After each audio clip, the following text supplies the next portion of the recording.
Well, hello, my Pisces people. This is your monthly forecast for the month of May 2016. Welcome. Thanks for joining me. Briefly, before we get into your monthly horoscope, I just wanted to mention that this is for anyone who has their sun, moon, or rising sign in the sign of Pisces. But if you would like a personalized reading or horoscope that's specifically catered to you because you are one unique person with your own birth chart, and not everybody's the same, you can email me. My email address is in the description box below. So shoot me an email and I can give you the details on how to set up and schedule and pay for a reading with myself, which I would love to do for you.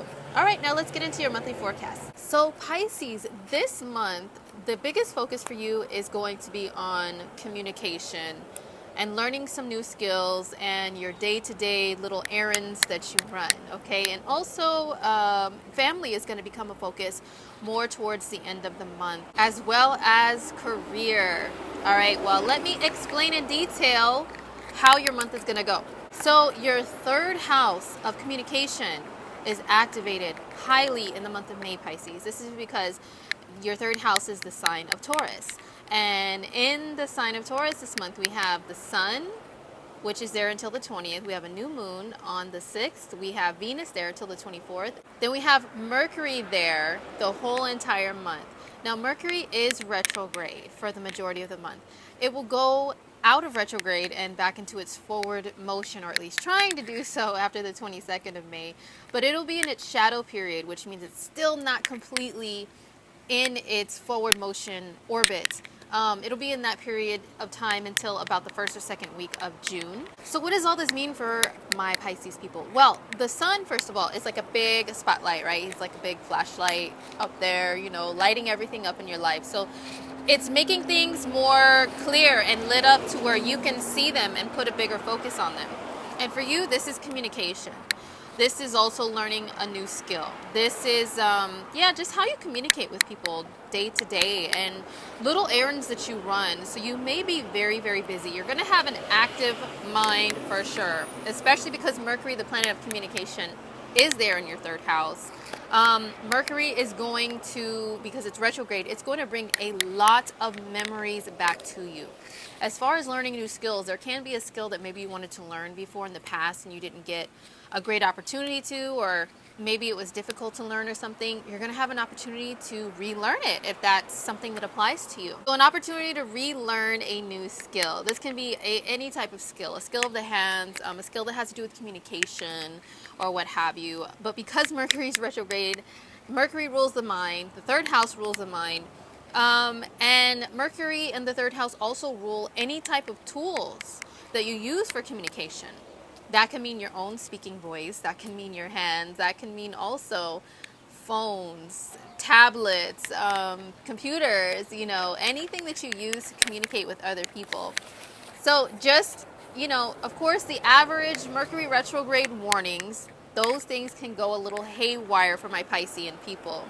And Pisces people, we tend to be kind of more on the forgetful side than more than other signs a lot of times, because we are ruled by Neptune, and Neptune is like way out there, like in outer space. So our minds are way out in outer space a lot of times. So we're not always fully in tune with what's going on here on Earth, and therefore that can make us very forgetful people. Well, let me tell you, Pisces, while Mercury is retrograde in our third house, it's going to bring up more issues of being forgetful and maybe making some mistakes, especially making like typing errors, texting errors, sending emails out to the wrong people, things like that. And also if you have a vehicle, because Mercury and the third house rule short distance travel and also the things that you use for short distance travel. So that means vehicles, bicycles, motorcycles. If you take any type of public transportation, things can go a little backwards in those areas or with those things. Like, for example, you could get on the wrong bus if you don't pay full attention, or maybe your bicycle needs some attention and needs fixing, and that comes up to the surface. But that can mean also your car, your motor vehicle, your motorized vehicle. So what I would do is I would make sure that all of your communication devices and electronic devices have warranties, have cases on them, have some sort of protection, okay? Keep them close to you and protected. I have already seen people say, oh my God, I've cracked the screen on my phone, and put that out there on social media since Mercury went into retrograde in April. So for my Pisces people especially, it's a very sensitive area for you. Protect your communication devices and your electronic communication devices. Protect your vehicles. Make sure your vehicle has a tune-up. This is not the best time to buy a vehicle in general for anybody with Mercury being in retrograde, but especially for Pisces because of the area of your chart, of your life that it's affecting. Not the best time to purchase a new vehicle, because you can have, your vehicle could be like going smooth and everything, but then every Mercury retrograde, you can have problems with that vehicle, even if you bought it from a dealership, okay? I have already seen that happen to people close to me numerous times because they did not listen to me when I said it's not a good time to buy a car during Mercury retrograde. And then every retrograde after that, they had issues with that car. So just be mindful of that. And if you do still have to buy a car and you have no choice, make sure that everything is operating properly. If you buy from a private owner, I would say be very careful with that, okay? Make sure you have some sort of protection and backup for if anything goes wrong, or if anything was not listed as a detailed issue with the vehicle. Or if you buy from a dealership brand new, make sure you have warranties on that sucker. I'm telling you, Pisces, okay? Make sure that you are protected from any mishaps with any type of communication or travel devices or outlets, okay? So there is a new moon that's happening on May 6th in the sign of Taurus, and this is also in your third house of communication and learning new skills. This new moon is actually making very supportive aspects to two other planets that are in retrograde, but they are positively aspecting the new moon. So they can bring some changes to your life that may be beneficial for you, maybe not right this second, but maybe a little bit more down the line, and maybe help you go back over some things to make some decisions. The new moon is in Taurus. It's at 16 degrees Taurus. We have Jupiter, which is beneficial and expansion and great luck and prosperity, hanging out in your seventh house of relationships and how you relate to people one-on-one. And so this is in Virgo, so it's also another earth sign. And then also we have Pluto hanging out in Capricorn, and this is in your 11th house of groups of friends and organizations that you belong to, and any type of like-minded individuals that you associate with, or humanitarian efforts that you are involved in. These are all what's called your air houses, okay? They're activating air energy, which represents communication and working with other people one-on-one some sort of way. The 11th house where Pluto is like on a really broad scale. The 7th house where Jupiter is like having like a big circle of, just like friends and people you talk to casually. And then the 3rd house is like day-to-day little people that you talk to, not necessarily always little people, but people that you talk to like in your immediate environment every single day. That is the 3rd house, like, going to run errands and you run into the same people that work certain places, or your coworkers, or maybe like your family members, that you see day to day. Those people are the 3rd house. So with the new moon making aspects to those planets and those houses, basically it's saying the way that you communicate is going to change in some sort of way, the way that you deal with other people, or maybe you find a new friendship or a new group to belong to, join a new network, new social media type of networking, maybe because your 10th house is also activated and that represents career, and I'll get to that in a little bit. This can be an opportunity to network with other people or belong to a new network within career that's going to boost your career and help you to learn new skills and gain new contacts, and just join and belong to this group. And like I said, it can maybe boost your career a little bit, but because of the retrograde motion, it may be a little slow to progress. But this new moon will definitely bring something fresh and new to your life in those regards. Venus is hanging out in your 3rd house too until the 24th of May. So if you are looking for love or any type of relationship, Venus in the 3rd house, it's a great time to meet someone, maybe like a cousin or a sibling, or maybe a coworker or somebody hooks you up with. or maybe that you just meet on your own, like going to the bank, a cute bank teller, woo woo, or maybe like somebody that works at a grocery store you go to all the time, or just those little day-to-day places that you go to. You can meet love there.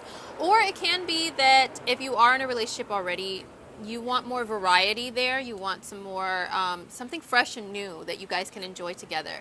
Maybe go exploring around your city and doing new things that you guys have never done together before.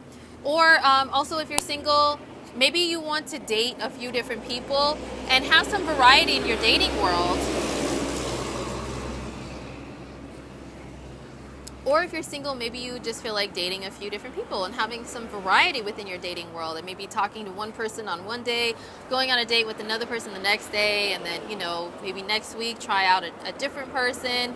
Or it can be a time where maybe you try out like some online dating stuff, those dating apps and websites, and maybe meeting people there because like you're bored and you just want to meet people. I don't know, but any of those things can be possibilities with Venus in the third house right now. So once we get to the 20th of the month, the sun moves into Gemini, and on the 24th, Venus moves into Gemini, and this is your fourth house. Gemini rules your fourth house of home and family.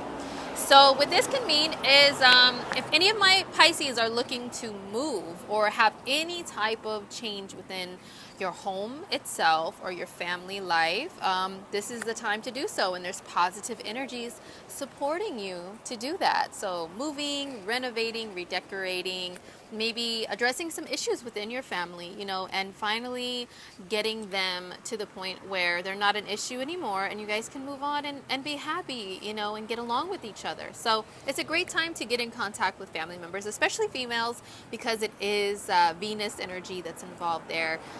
Get in touch with moms, grandmas, aunties. Just have good conversations with them. Enjoy some good food. Let me tell you, Venus in the fourth house is like similar to Venus in Cancer. Cancers are all about their food. The fourth house is about food for comfort, food from like your hometown, your home country, like old family recipes. It's rich food that's very like dense and satisfying, So Venus in the fourth is a great time to enjoy that stuff, especially with family. So maybe those barbecues, might be happening, or just fun things like that. So the next big emphasis for my Pisces people in the month of May 2016 is also your career.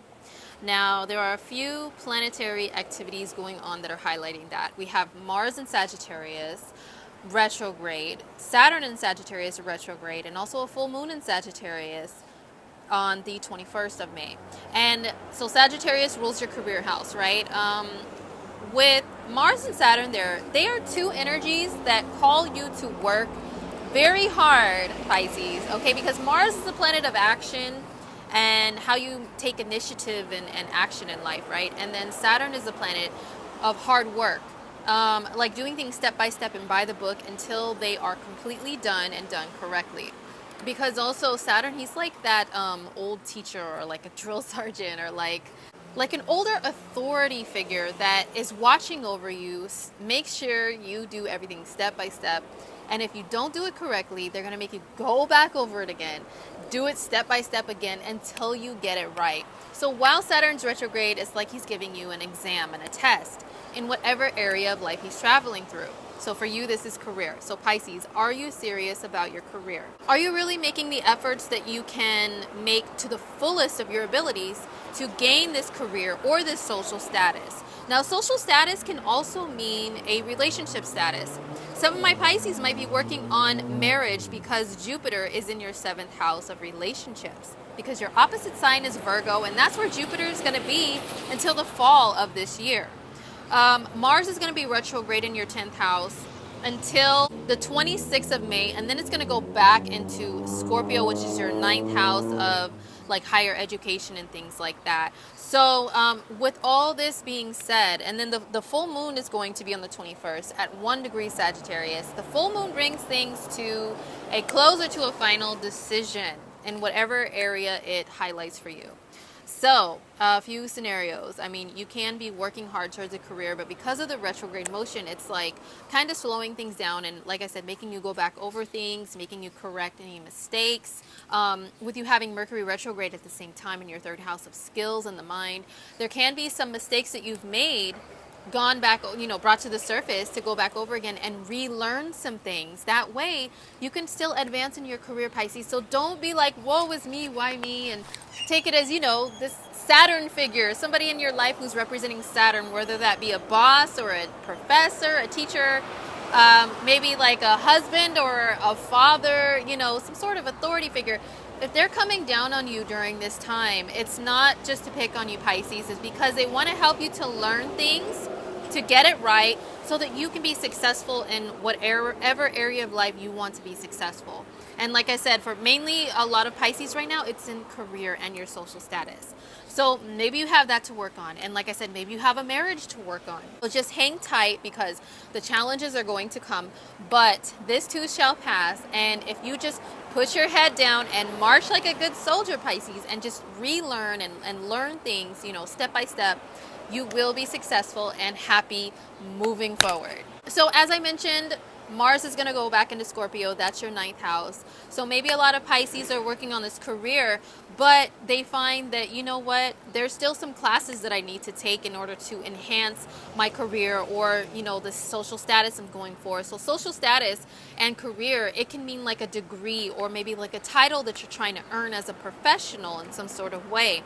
When Mars goes back into your 9th, great time to pick up a class, okay? Like, for example, I'm a Pisces moon, so this applies to me too. I paid for a class a few months ago when Mars was back in Scorpio earlier this year, and I started doing all the work, and then I kind of stopped. Once Mars went in the 10th, it was all about like making hardcore like career moves. Now when Mars is going to start moving back into the 9th house in Scorpio, which is higher learning, I think I will pick up that book again and really finally finish that class and get that little certificate or whatever, because it's going to enhance and boost my career and my status that I'm trying to have as a professional. So that's just an example of something that can be going on with Mars retrograding back into that house. Time to pick up those books again, Pisces, relearn and study, especially because we have that 3rd house energy of skills going on at the same time. So we can all really benefit from this energy, and just take the time to learn new things or relearn some things, and don't take offense to it. Just do it, and then we can really, really move forward and be those professional people that we are trying to be. All right, Pisces, well, that was it for the month of May. This one was actually a little bit longer because you have a little bit more outer planetary activity that's affecting you a little more than other signs. So anyway, I hope this was insightful for you, and don't forget to subscribe if you would like to continue getting any more monthly forecasts and having some guidance from myself. But if you would like a personalized reading that caters specifically to you and your situation, shoot me an email and I would love to take care of that for you. All right? Well, take care of yourselves, my Piscean people. I will see you guys in the month of June. Mwah. Love you guys. Peace.